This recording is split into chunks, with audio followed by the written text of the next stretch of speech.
Selamat datang di my YouTube channel saya Sianci. Hai semua, buat teman-teman, bunda-bunda, sesuai sama judulnya, gimana caranya supaya catering kita itu bisa masuk ke salah satu sekolahan. Nah, kemarin tuh ya beberapa saat lalu lah ya, itu ada teman-teman yang tanya di kolom komentar, dan di sini aku mau menjawab, mau menjelaskan sedikit informasi aja supaya nanti buat teman-teman yang lagi merintis usaha punya kesempatan juga cateringnya digunakan untuk salah satu sekolah.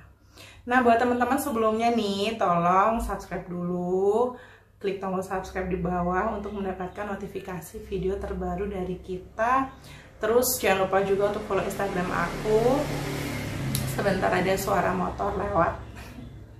Kalau misalnya pas bikin konten gini kadang memang ada suara motor, suara mobil, memang kan aku bikinnya ini di ruang tamu, jadi sama jalan tuh deket banget. Oke, balik lagi ke gimana caranya bisa memperkenalkan catering kita di sekolah-sekolah. Nah, buat teman-teman nih, kalau misalnya bicara tentang pengalaman aku sendiri permintaan cateringnya itu memang dari salah satu wali murid, jadinya tidak harus melalui tahapan yang akan aku kasih informasi ini. Nah, buat teman-teman yang sama sekali nggak punya relasi atau koneksi ke sekolah-sekolah, mungkin info ini akan membantu karena ini juga digunakan untuk catering-catering yang memang pemula, yang aku tahu, yang juga ada di sekolah yang aku kasih catering gitu. Jadi di sekolah yang aku kasih catering itu nggak cuman aku, ada beberapa catering juga. Dan salah satunya gimana mereka bisa memperkenalkan catering, ini yang bakal jadi informasinya. Yang pertama, buat teman-teman cari dulu, misalnya anggaplah kita mau masuk ke cateringnya SD Madiun 1 misalnya ya. Kita cari tahu dulu tentang SD Madiun 1. Kita fokuskan lagi, kita mau kasih catering untuk kelas 5 dan kelas 6. Kalau misalnya udah difokuskan, kita akan bikin proposalnya. Nah, proposal untuk kelas 5 dan 6. Per kelas 5 ada 5 kelas, kelas 6 ada 5 kelas juga. Maka kita harus membuat minimal 10 proposal. Jadi per kelas itu kita kasih proposal. Nah, apakah isi proposalnya ini? Nah, isi proposalnya ini adalah pengenalan catering kita. Di situ kita tuliskan kalau misalnya kita memperkenalkan catering kita untuk Senin sampai Kamis misalnya.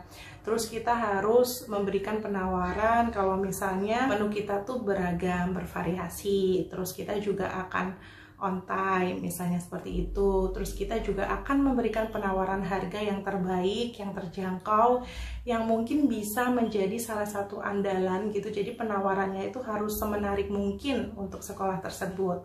Terus kalau misalnya ini catering aku untuk gurunya itu ada free, karena gurunya itu ada 2 guru, jadi itu setiap kelas aku kasih free untuk 2 guru. Itu juga salah satu penawaran yang membuat menarik.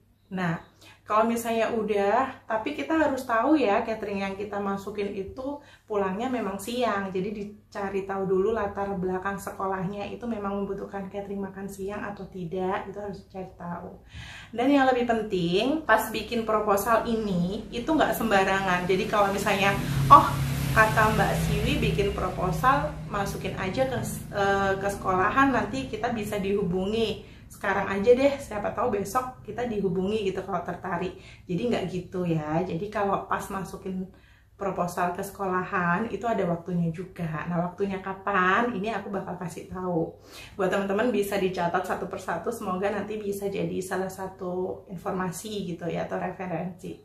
Nah, buat masukin proposal ke sekolah atau ke kelas masing-masing itu biasanya kan kalau misalnya anak sekolah itu kan ada libur semester. Nah, pergantian semester inilah yang biasanya digunakan untuk catering-catering itu memberikan proposal kepada kelas.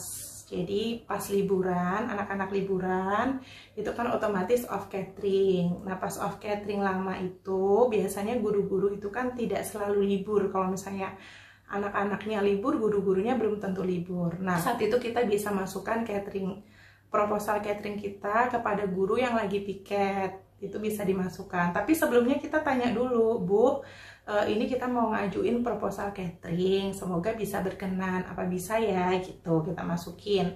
Nah di situ biasanya guru-guru nanti menginformasikan kepada wali murid. Biasanya ini ada penawaran catering seperti ini, mau ganti catering yang baru atau tetap di catering yang lama, seperti itu biasanya.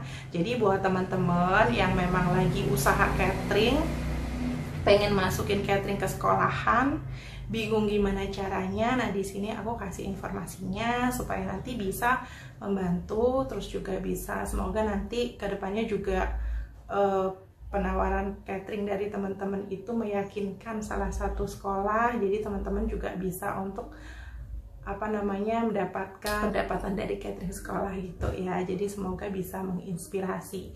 Nah buat menu-menu catering itu aku bakal share juga, ini video-video aku catering, semoga bisa membantu dan juga menginspirasi. Ya kalau misalnya udah masukin penawaran catering itu bisa di satu sekolah atau bisa di beberapa sekolah. Nanti kalau misalnya beruntung atau memang rezekinya nanti akan dihubungi sama pihak sekolah. Biasanya itu paling enggak 1 semester lah digunakan untuk cateringnya. Nah di situ biasanya dievaluasi juga sama anak-anak, terus sama gurunya, apakah cateringnya sesuai sama keinginan mereka atau enggak. Nah biasanya kita bikin grup khusus, kalau memang udah masuk ke catering itu ada grup khusus, setiap hari kita share untuk menu, jadi supaya orang tuanya atau wali muridnya itu juga tahu cateringnya apa aja untuk anak-anak mereka. Di situ juga ada open discuss kalau misalnya mau request untuk menu-menunya, seperti itu. Nah buat bunda-bunda sebenarnya ya, kalau misalnya dalam satu sekolah aja itu ada, misalnya kelas 5 itu ada 5A sampai E, itu 5 kelas, terus kelas 6-nya juga sama. Untuk pegang satu sekolah kelas 5 dan juga 6 aja untuk 10 kelas, itu menurut aku udah lumayan banget ya. Jadi 10 kelas dikalikan per kelas katakanlah 20 anak, karena biasanya nggak semuanya itu ikut catering, ada beberapa yang memang dibawain bekal sama orang tua juga. Nah 20 dikali 10 itu udah ada 200 anak. Nah 200 anak kalau catering termurahnya aja misalnya Rp10.000. Nah 10.000 dikalikan 200 anak itu ketemunya 2 juta. 2 juta itu kalau misalnya 4 hari, jadi ketemunya dalam 1 minggu itu 8 juta. 8 juta dikalikan 1 bulan itu ketemunya 32 juta. Jadi untuk pegang satu sekolah, 2 kelas 5, 6, ada 10 kelas, itu ketemunya 32 juta itu kotor. Nah kalau misalnya udah dikurangi sama modal, dikurangi sama biaya-biaya, ya pastinya lah kita masak itu kan ada biaya dan segala macamnya, itu masih untungnya masih lumayan lah ya, masih mungkin masih dapat lah ya bun, itu baru satu sekolah gitu. Nanti kalau misalnya bunda-bunda bisa sekolahnya beberapa juga boleh, tapi aku di sini menyarankan untuk yang pemula itu tidak perlu langsung mengambil banyak kelas. Misalnya kelas 5 ada 5 kelas, diambil 5 kelas, ya udah dimaksimalkan aja dulu. Jadi kemampuannya itu seberapa mumpuni gitu. Kalau misalnya bisa ada saudara-saudara atau kerabat yang memang bisa langsung bantuin dengan porsi yang langsung banyak atau bekal yang langsung banyak, nggak apa-apa, monggo. Tapi kalau misalnya tidak, apalagi membutuhkan jam terbang kalau untuk pertama, jadi mungkin bisa untuk sedikit demi sedikit penambahannya, sama manajemen waktunya nanti. Jadi kalau untuk awal-awal kan nanti biasanya kirim itu sekitar jam 11, setengah 12 gitu, manajemen waktunya, kedisiplinannya itu harus benar-benar diperhitungkan. Jangan sampai kita terima semuanya tapi nanti pas nganterin bingung gitu, armadanya kurang atau seperti apa. Itu jangan sampai ya, jangan sampai kita mengecewakan sekolah yang udah kasih kepercayaan ke kita. Nah itu salah satu informasi buat teman-teman bunda-bunda yang pengen bisa masuk ke sekolahan. Jadi semoga bisa jadi salah satu info, jadi nggak berkecil hati. Kalau misalnya aku nggak punya temen, aku nggak punya relasi gimana gitu, jadi nggak usah terlalu bingung gitu, selalu ada cara kok. Kalau misalnya kita mau usaha, pasti nanti ada jalannya, pasti nanti ada caranya. Jadi nggak perlu khawatir, dan aku memberikan info ini, share ini supaya teman-teman yang di rumah yang memang mungkin ingin banget gitu bikin catering kecil-kecilan ala rumahan, mulai dari mana dulu gitu, supaya nanti bisa mengedukasi, terus bisa kasih semangat buat teman-teman gitu. Karena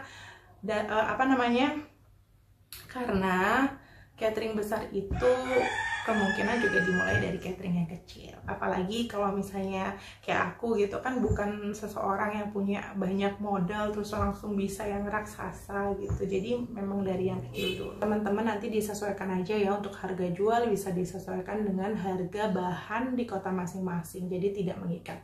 Setahu aku sih catering-catering lain itu udah mulai menginjak harga 12 dan 15.000 pada saat mereka ajukan proposal. Itu aku sempat lihat gitu ya, proposal 12.000 ada 15.000, otomatis mungkin menunya lebih banyak gitu. Jadi buat teman-teman, semoga sekali lagi informasi ini membantu. Kalau buat yang masih banyak yang nanya, misalnya ada hal yang memang belum dimengerti, misalnya untuk cara bayarnya gimana, untuk cara antarnya biasanya gimana, armadanya seperti apa gitu, nanti bisa ditanyain di kolom komentar. Nanti aku bakalan bikin part 2 untuk catering sekolahan ini. Jadi semoga buat teman-teman semua yang kurang paham nanti bisa tanya, nanti aku jawab ya di next video. Oke, terima kasih buat teman-teman Siwi Seanci semuanya. Sekali lagi yang belum kenal sama aku, namanya Mbak Siwi atau Bunda Siwi, terserah, monggo bisa dipanggil seperti itu. Terus terima kasih sudah menyimak videonya sampai selesai, dan semoga informasi ini bermanfaat buat teman-teman yang ada di rumah. Sebenarnya aku ngomong tuh agak nggak terlalu pede, tapi semoga ini bisa membantu, bisa sharing-sharing juga buat teman-teman yang memang mau usaha. Semoga sukses, berhasil, dilancarkan, dan juga dimudahkan. Thank you for watching buat semuanya. Sekali lagi, bye-bye.